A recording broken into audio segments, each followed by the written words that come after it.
Ambuye inu Yesu chikondi chanu ndichozama ndichoona.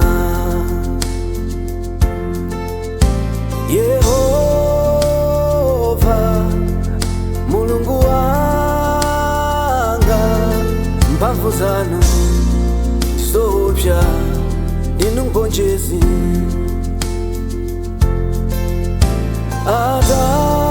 Atate mulengi wanga, nzeru zanu ndizakuya palibenso. Inu munali ndipo muli ndipo muzakhala osunga malonjezo, mwasintha nyengo zanga.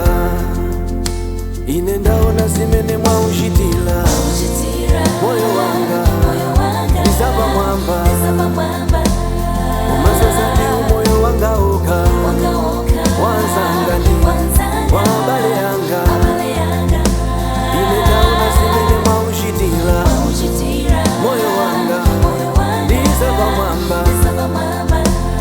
umasoza ndi umoyo wanga okha, wanzanga ndi wabale yanga.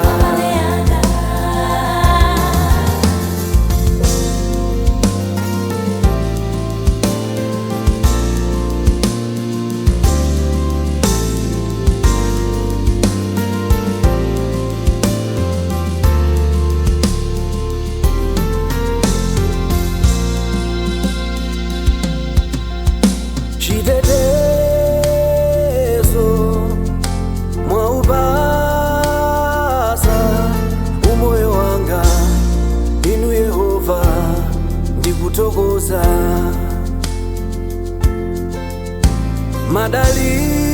Madaliso mwakutulira umoyo wanga, inu Yehova mumandikonda.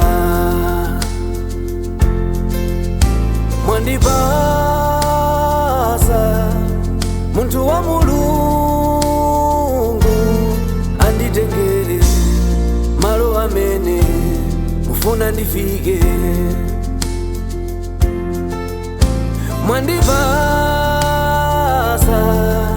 okondeka wangayo andithandize ntchito imene mufuna ndigwire. Ine ndaona zimene mwauchitira moyo wanga ndizapamwamba, umasoza ndi umoyo wanga okha, wanzanga ndi wabale yanga. Ine ndaona zimene mwauchitira moyo wanga ndizapamwamba, umasoza ndi umoyo wanga okha, wanzanga ndi wabale yanga.